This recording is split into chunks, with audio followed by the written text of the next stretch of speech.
Portmeirion village is one of Wales' most famous attractions. It is a place where Wales meets Italy, and the moment you step in there, you feel like you've gone to a Mediterranean tourist destination. When you walk into the Portmeirion village, it feels like you've entered into a completely new magical world.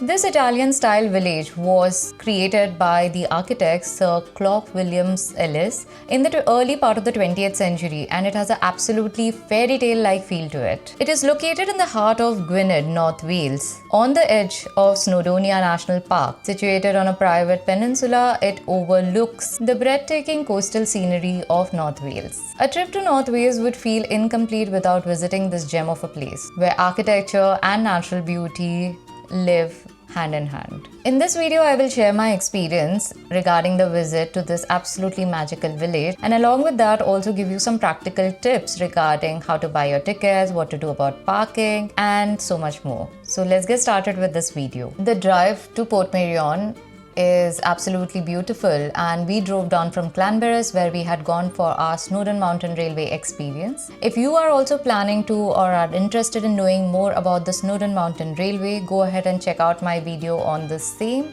While there are bus and train services which allow you to travel to Portmeirion, one of the easiest and most convenient ways is to have your own car or to rent a car. When you're traveling, parking is easily available at the start of the village, but you definitely cannot use your car inside the village as it is a vehicle-free zone. There are cobblestone paths everywhere within the village with a lot of steps, and it is not very mobility friendly. It is extremely easy to find the village, as you can just enter the postcode of the village into the sat nav of your car, and it will direct you completely into the parking lot of which is right in front of the village. Now the village opens every day at 9:30 a.m. and it is open till 5:30 p.m. Make sure that you arrive early so that you get a good parking space, as it tends to get quite crowded, especially during the peak seasons. Also make sure to check their website in case the village is closed, such as it is sometimes closed for Christmas, especially for only daytime visitors. Now, while the tickets for the village can be booked at the booth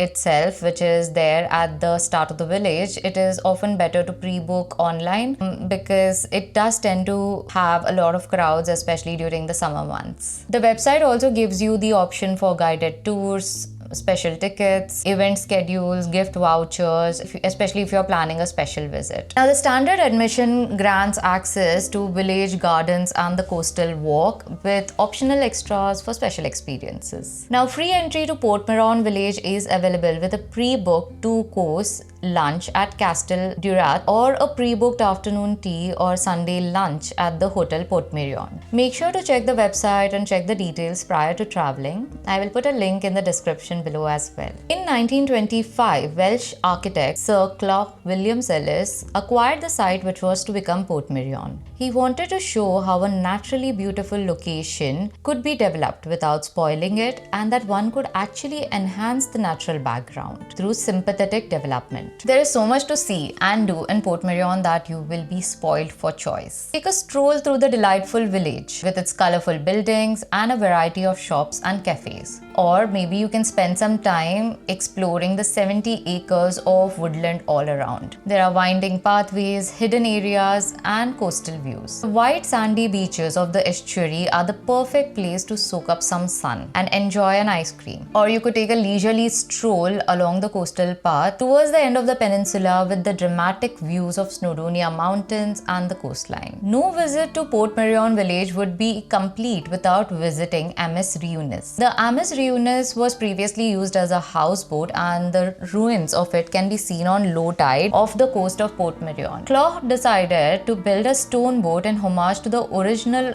Amos Reunis, which is a fantastic place for children to play a game of pirates. Now, with regards to food, Portmeirion has got 2 full-service hotels, and there are some 4 cafes which are available. You can enjoy light coffee, snacks, or even lunch while soaking in the village views. The prices are standard for any tourist attraction, so come prepared accordingly. We absolutely loved the Bombay Pav Bhaji that we got, since it felt like a slice of home within the heart of Wales. Portmeirion has got a very scenic coastal walk. You can follow the marked paths to enjoy a mix of flowers, trees, and stunning ocean view. The coastal path is easy to walk, but wear comfortable shoes. Some areas can be narrow, so make sure to take care on the cliffside sections. There is a small lighthouse along the way and a lot of benches just for resting and enjoying the views. Almost every part of this village can be photographed, so it's absolutely a photographer's paradise. But my favorite spots include the central square, the Italian-style arches, the terrace gardens, and the coastal viewpoints. Early morning or late afternoon is a good idea because then you would get the best kind of light. And also there are fewer crowds, which is always an advantage, especially if you're trying to take good photos. Try to climb to a higher vantage point to get a complete eagle's eye view of the entire place. Make sure to wear some comfortable shoes. You will be walking around a lot and it's absolutely fun to discover new areas and nooks and crannies, but not if you have blisters on your feet. Bring a camera or a smartphone along with you and make sure it's fully charged, or carry a power bank because you will absolutely want to take photos at every single step of the way. Plan to spend at least 2 to 3 hours at this charming village because there is lots to do and see, and it is more fun if you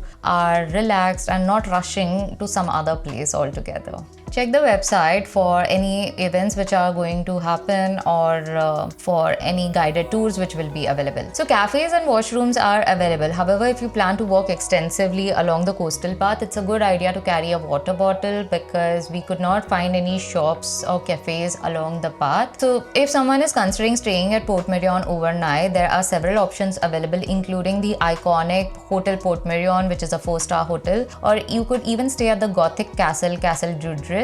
You could even try the village rooms or self-catering cottages in the village. I hope you guys enjoyed today's video, and if you're planning a trip to North Wales, you could go ahead and check out my 3-day itinerary, which basically is what I did on my trip to North Wales, so that you can get some ideas out of it. And do share your experiences of your North Wales journey. I would love to hear about it, and see you all again soon in the next video. Bye bye.